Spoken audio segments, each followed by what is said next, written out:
my red jacket back there with the cardinal on it, so you know I represent it. But in all seriousness, you know, here's where we are right now in this country. We need strong black men. Amen. We got a lot out here, but we need more of them, and we need the strong ones to stand up and to speak. Yeah.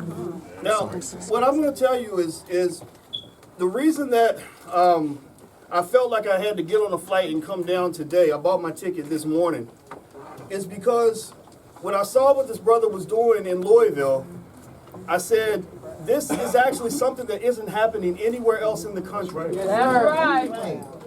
All white juries are a virus in our judicial system. Yes, sir. We are being sent away to the prisons the way the Jews were being sent away to concentration camps. New Jim Crow. And there you go. These are Jim Crow juries. I mean, imagine a group of Nazis just sending Jews to prison in packs. I mean, really, you look at the system for black men in America, especially, you see the spiked up prison rates right here in Louisville, it's all over the country. What happens? You get stopped and frisked by a white police officer who says, boy, what are you doing on this side of town? What are you doing out here in the East End? You're supposed to be down there, right? So you get stopped and frisked, which increases the chances of you being beaten or arrested that night. And then you go to the courthouse where you're being processed by people who are not black. You're being defended. You get a public defender who's not black. You got a prosecutor who's not black, a jury that's all white, a judge that's all white, and then a bunch of prison guards that are white. And this is a plan. This is not an accident. This was by design. And what connects me to this is not just the fact that I grew up in these same streets. I mean, you know, I'm a Louisville guy like anybody in here. It's the fact that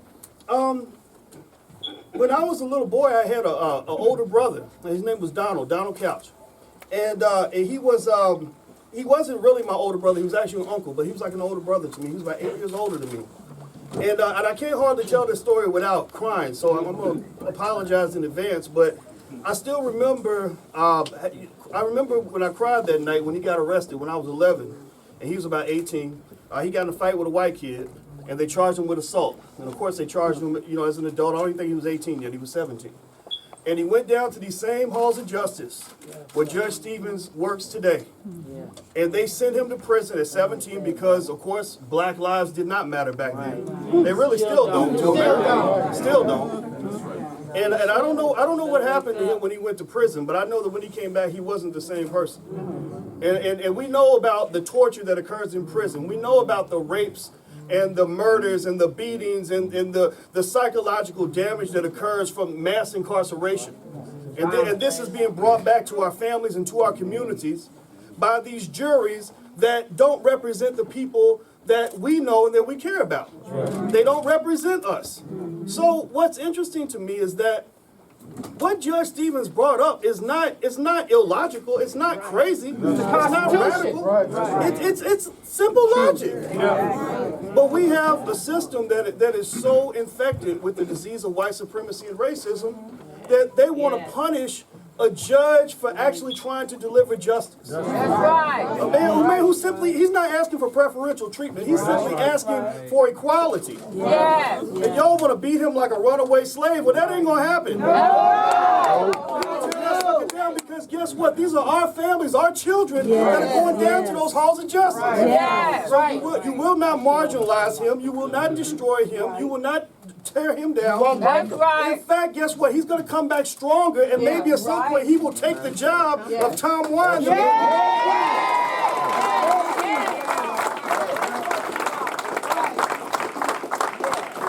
So this is real simple. Real simple. The bottom line is that we know Jim Crow juries are wrong. Every American deserves a right to fair justice. We're still a long way from equity.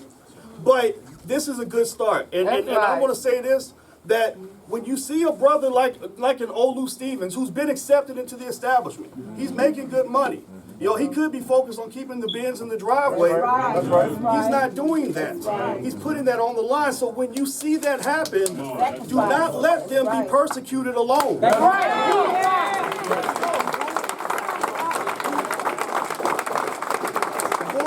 Bullies operate best in the dark and when they isolate you. That's right. So that's why I wasn't doing anybody a favor by coming down and helping out. This is what we're all supposed to do. That's right. So let's end this plantation mentality. We're going to fight back. That's all I got to say. No justice, no peace. No justice, no peace. No justice, no peace. No justice, no peace. No justice, no peace. Thank you. Thank you.